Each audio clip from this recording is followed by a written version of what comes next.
just want to jump on here real quick. I'm working on a chapter. I'm editing a chapter for a book that I'm working on called Psychology. It was Positive Psych and Integrated Care.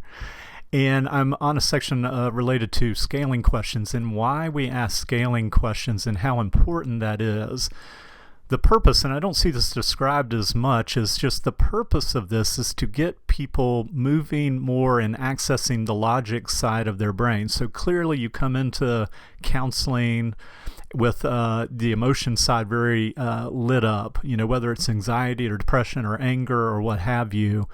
And what we're wanting to do is to provide even more resources and to provide more balance by lighting up, if you will, the logic section of the brain. And we do this by asking people to think about numbers because we know that's going to light up or activate the logic side of the brain. So we may say, okay, your anxiety on a scale of 1 to 10, 10 being the worst you've ever experienced, where is it now?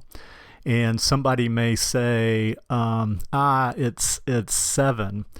And then I might say, okay, well, what's keeping it from being an 8? Okay, because I want them continuing thinking about that. And in that process, they may also be thinking about, well, I'm actually doing some stuff that's keeping it from being an 8. And we can actually explore that. And then I may actually say at some point in the conversation of, hey, what would notch that down to a 6?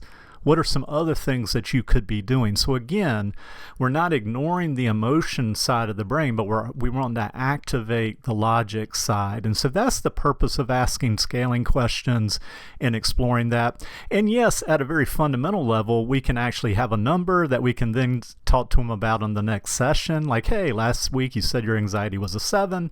I'm curious with the things we talked about, where is it? So you can kind of use that to track progress.